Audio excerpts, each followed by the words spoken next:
noches para ti, mamita, que estás en el cielo. Grabé en la penca de un maguey tu nombre, unido al mío, entrelazados, como una prueba de la ley del monte. Y allí estuvimos enamorados. Tú misma fuiste quien buscó la penca, la más bonita, la más esbelta, y hasta dijiste que también grabara dos corazones con una flecha. Ahora dices que ya no te acuerdas, que nada es cierto, que son palabras.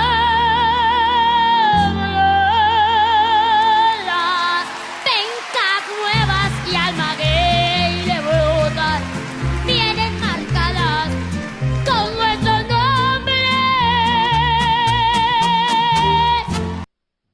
But what is an American? An American person is someone who somehow or another traveled to this country, migrated to this country from other countries, you know, and bringing all their talents and skills, and that's what makes our country wonderful and beautiful.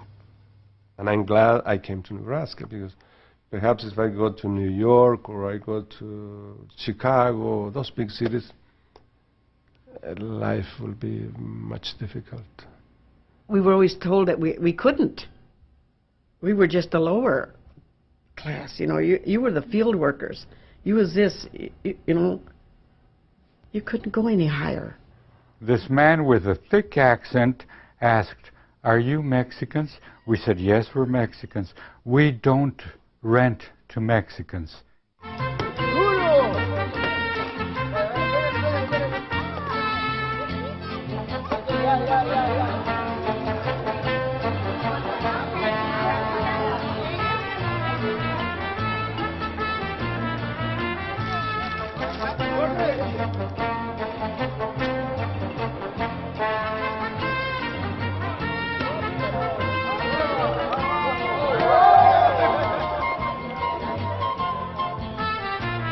From Spain, from Mexico, from 22 different countries of Central and South America, Latino people have come to make a new life in Nebraska. As the 21st century began, Nebraska's Latino population was at an all-time high. But the journey of Latinos in Nebraska began long before this, with the first Spanish presence in Nebraska. Conquistadors, trappers, and traders who came seeking fortunes in the New World. As early as the 16th century, the Spaniards brought the horse to the Great Plains. Though the land claimed for Spain was sold to France and then to the United States, a small Latino presence remained. Then, in the first decades of the 20th century, Latino families arrived in growing numbers from Mexico and from nearby states, seeking agricultural and industrial jobs.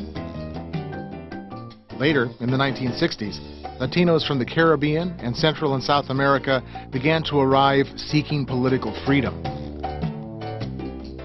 Nebraska's Latino people have made this journey for reasons as varied as the people themselves, but always they share one dream: to make a better life.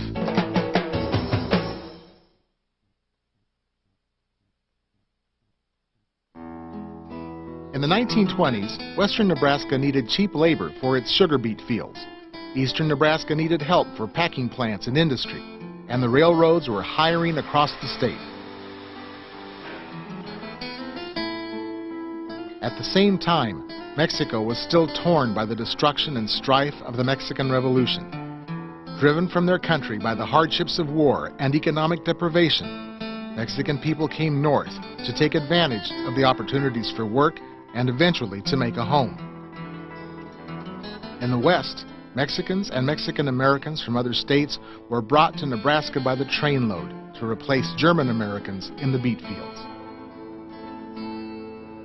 We're going to be married 67 years. Pat and Carlota Dominguez were among those workers born in Mexico and brought to Scottsbluff, Nebraska as small children in the 1920s. Pat remembers Latino families arriving by train to a Scottsbluff that was 3/4 German and 1/4 Mexican. They used to have a train, maybe 15 or 20 families. Some had maybe 2 children, some maybe 10 children, some maybe 12 children. And over here at the depot, all the farmers were there.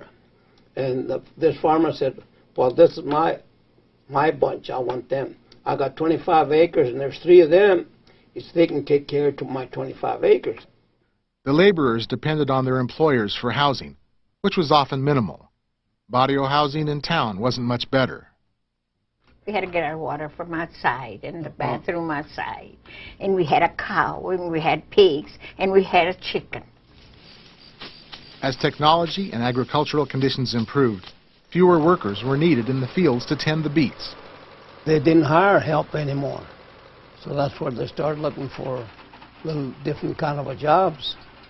Like I say, the old German people, it was kind of prejudice against the Mexican people because they don't like to live around here. When they got the opportunity to leave from this vicinity, they just moved out here. You know, I never thought they were better than we were. I never did think that. But, you know, I just didn't have the chance to go to school. But my children did. And I taught them, I said, it's what you want to make out of your life. Nobody's going to give it to you. You've got to work for it.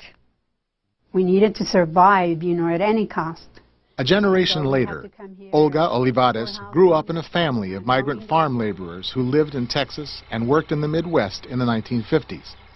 Olga remembers that the beets were planted in April, ready for thinning in May. So that's when people come in and thin the beets. Then there's the hoeing of the beets, that's in July. So for the 4th of July, I remember hoeing beets. That's the way we celebrate it. I think these days it would be called child abuse, but in those days you either work or you starved. So I don't think that our parents had too much of a choice. If there wasn't enough work, like if there was a storm and wiped out all the crops, then we would go hungry because there wasn't enough money to eat. Olga married at age 14, and her new family became migrant workers too, based in Texas. Okay, in a traditional Mexican home, the man is the head of the household. He makes all the decisions, you know, and the wife just obeys and does what the husband says, you know. But in my case, I don't know why. I don't know where I got the strength to stand up to him and say, no, my children are going to be educated. The family settled in Lyman, Nebraska. Olga's children completed their education and began successful careers, and she in turn was inspired by their accomplishments. I decided to go back to school, and so I took night classes in Lyman and in Scottsbluff, wherever I could take the classes. And so I finally obtained my GED diploma, so my high school diploma, so I'm very proud of that. Olga Olivares went on to a successful career as a social worker. She founded the Mexican-American Museum in Scottsbluff. In addition to her work for the community, Olga served on Nebraska's Mexican-American Commission. Her work gained national recognition, and she was invited to participate in the White House Conference for a Drug-Free America. Mexican-American people came to Nebraska to make Nebraska what it is today. We sweated out in the field working so hard and have struggled so hard to survive to where we are today. So we should be very proud of saying we're Mexican Americans.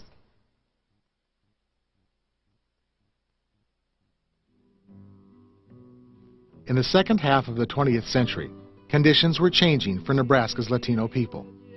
A new generation was coming of age, and with them, new ideas and expectations arose about work, education, and rights.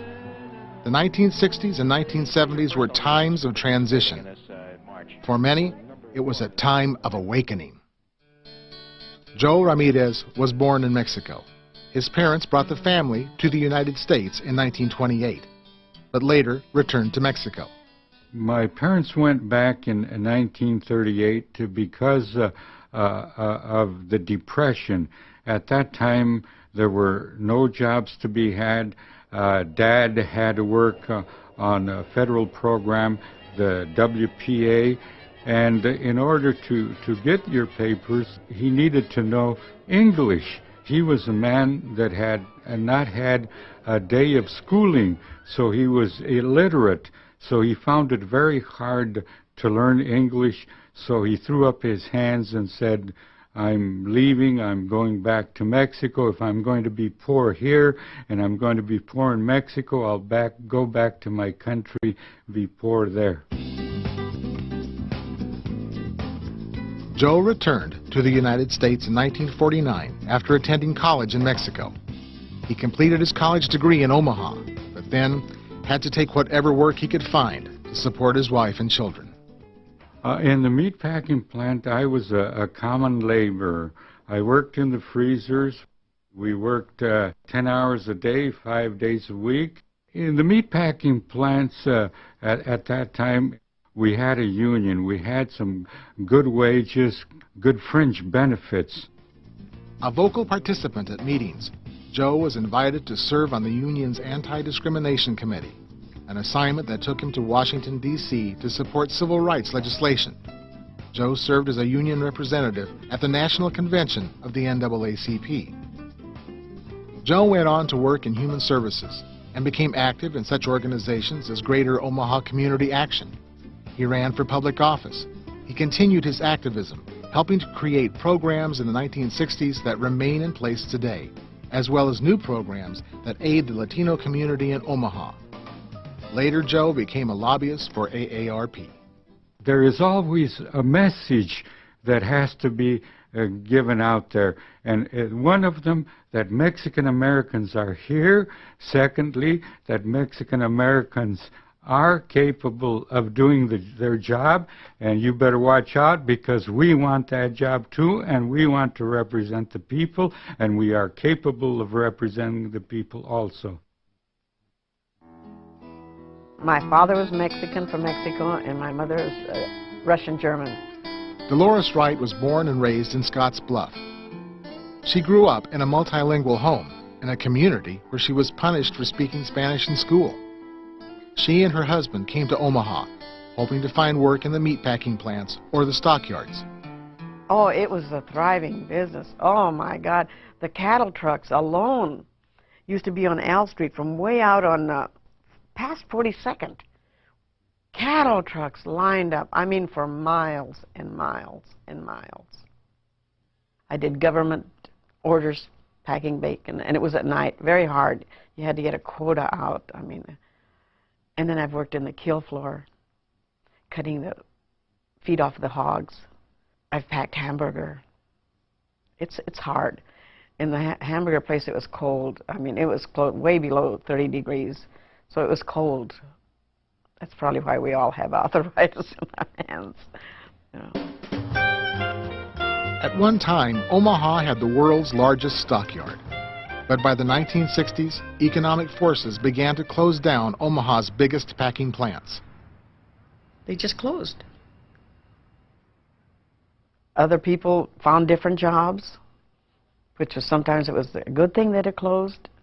A lot of people went forward and got, like I said, better jobs, better positions. We were all scared at the time. With a loan from a friend, Dolores entered the restaurant business. Is anybody else going to help you here in the kitchen, Joe, today? I didn't do it alone. I had a lot of family support. And a lot of times that's what it takes. Even if you want your children to succeed, you know, support them. Tell them, you know, you can do this, do this. A lot of family support. When I started, I had to order my chilies from Kansas City or Oklahoma, because I couldn't get them here. And that has changed. You can buy them any place now. How are you? In 2001, Dolores was named Hispanic Woman of the Year. She is one of many successful Latino business owners across the state of Nebraska. Those businesses, as well as all businesses in Nebraska, have started recognizing and catering to the Latino market. At the little restaurant, we only had, I believe, 14 tables. Here we can seat over 200. And it's surviving. And it's still a family affair. Just what all American kids did in those days. Marty Ramirez grew up in Scotts Bluff with no notion of going to college. Growing up in the 50s, in the 60s, I think we only had 4 career choices. To go to Denver, to go to Omaha to work, to join the military, or to stay home. Instead, he had the opportunity to attend Chadron State College with the help of a baseball scholarship. Understand, when I grew up, it was get rid of your culture and get rid of your language. My name is Mauricio Ramirez, and my sister changed it to Martin, and the system changed it to Ramirez. And so we were doing what somebody thought was a good way to become an American. Give up your language, give up your culture. Marty graduated in August of 1967, planning to find employment. Instead, he was drafted and put in the infantry. He received orders to go to Vietnam. It was minorities and poor whites who were fighting that war. A lot of white kids from the South. A lot of African Americans, a lot of Latino. Latinos have a proud heritage of military service some say dates back to the time of Aztec warriors. For example, during World War II, Victor Guzman, brother of Carlota Dominguez, was awarded the Bronze Star. For his service in Vietnam, Marty Ramirez was awarded the Purple Heart. I remember when I was in Scottsbluff after I came home from Vietnam, back to the barrio. We had no paved streets. We had no street lights. Our street lights were 50-watt light bulbs. I lived in a world of darkness, truly. And in my mind, I says, you mean you send me and thousands of others, Latinos and minorities, to go fight for this country, and this is how you treat us? Like others in his community, Marty began to take an active role, speaking out for change at city council meetings and school board meetings. And changes did occur. Streets were paved and lights were installed. So that's how I began to get really involved in the Chicano movement, because things were now happening all over the country and in Nebraska, too. The late 1960s saw great change throughout the country. We can't pick it here because if we do, we'll go to jail. He said, fine, let's go to jail together. He picked up a pick. Cesar Chavez organized farm workers. The Chicano movement gained momentum. The Johnson administration passed civil rights legislation. Activism was on the rise, nationally as well as in Nebraska. Why did I come here? Marty's activism has shifted from the community to education. A counselor with a PhD in psychology, he also lectures on multiculturalism across the state, including at his alma mater, Chadron State College. Where are the Latinos? He is excited about the expanding career opportunities for young Latinos. On Chicano career myths. But I think now in Nebraska and this country, Latinos are now at the table. We are going to be a force to be reckoned in Nebraska.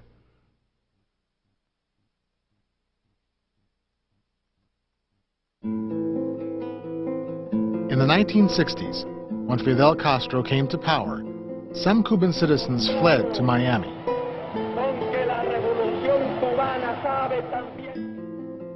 Among the youngest were the children of Operation Pedro Pan. Over 14,000 children were flown from Cuba to Miami, then resettled in communities such as Lincoln, Nebraska. Like many Latinos in the last decades of the 20th century, the Pedro Pan children journeyed to Nebraska to escape political upheaval. Olga Prendes and her husband were among the parents who sent their children unescorted to the United States, rather than risk losing them to the Cuban government. The parents couldn't do anything that they wanted with the child, educated the way they wanted.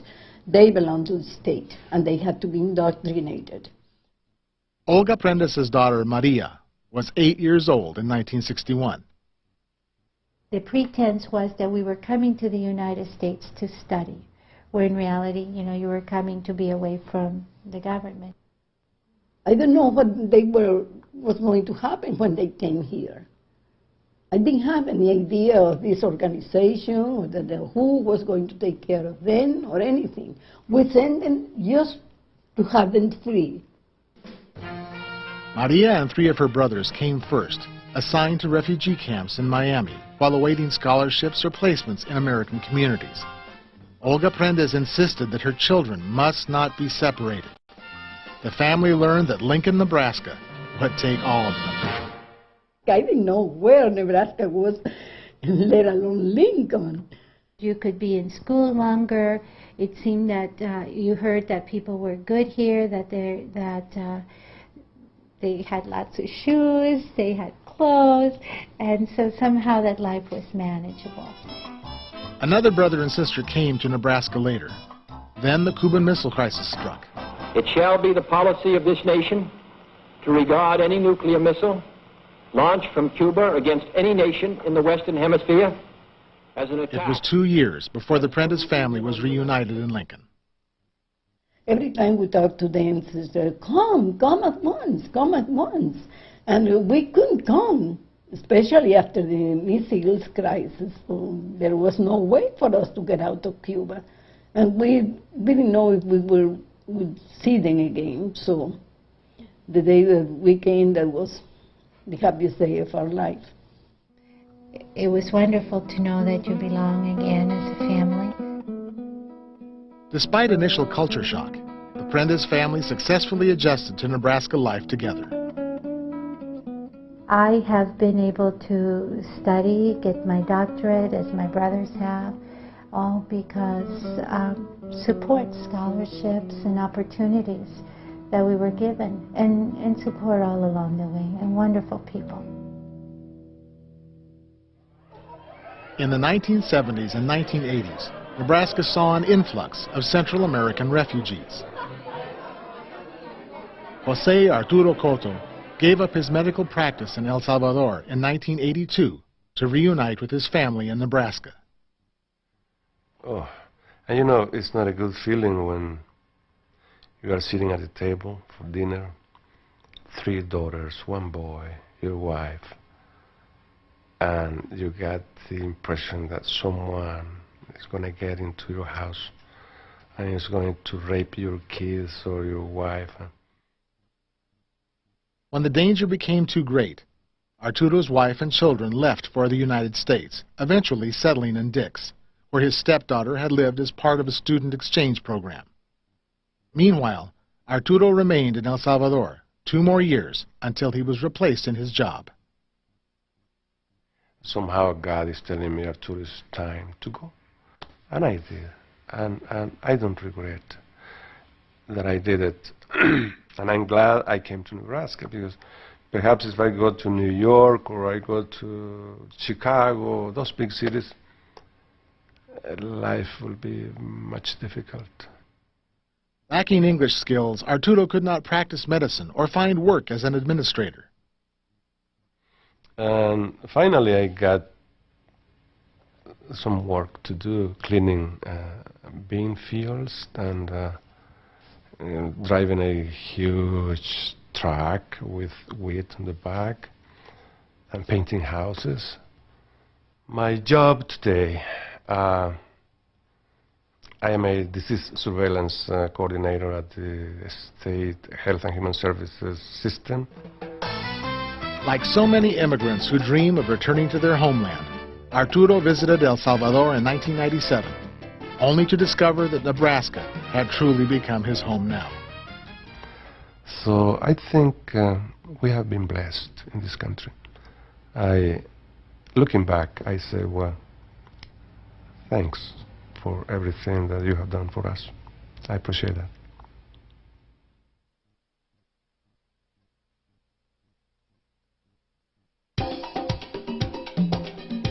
The 2000 census identified Latinos as Nebraska's largest ethnic minority group. Over 100,000 Latinos reside in Nebraska, in every county in the state. majority of Nebraska's newest Latino people are employed in the meatpacking industry. Although the work is hard and long, the low cost of living, good schools, and safe neighborhoods are very appealing to young families. Some Latinos come directly to Nebraska from countries like Guatemala, Mexico, and El Salvador. But most move here from other states like California because they believe they have a better chance of realizing their dreams. I came over here to be able to provide for my dad and my family the need of money. There's no money where I'm at. The country where I come from, there's nothing that I can provide for them. So here, at least I'm providing for my family. Pues yo hasta ahorita, I want to have a better life for my kids, and both of my kids are going to college now. The older ones are attending college right now, and for them it's so much easier here than what it was out there. Where I grew up, there was no schooling. I taught myself how to read and write, and we had to ride horses for 2 hours to get to the town. What I know is I taught myself. I didn't have no schooling. Yo le doy gracias a Dios porque I thank God for the opportunities and open doors He gives me. Thanks to God, I became a citizen, and I want to have my children have a better life. The things that I didn't have in life, I want them to have. Latinos still come to Nebraska from many states and countries for many reasons. Most have not been forced out of their previous homes. They come by choice. Some come for better economic opportunities. Some come for education. Some have been recruited by business for their skills. The growing Latino population has been accompanied by growing political and economic presence in the state. You have to change. Learning the language is key for me. Otherwise, how can you express your feelings or your needs? We are extremely thankful to the United States, to the people of Lincoln, Nebraska, because we only received help. All my kids, they all had college. We have radio stations in Omaha, Lincoln, Grand Island, Scottsbluff, radio stations. So you have business owners. We're beginning to see a trickle of people who are now running for office. We have Ray Aguilar, a Chicano from Grand Island, who's a state legislator. I love my traditions, and I love the United States, and that's something that I have always taught my children, to be proud of who they are, be proud of their country, their heritage. Se alegra cielito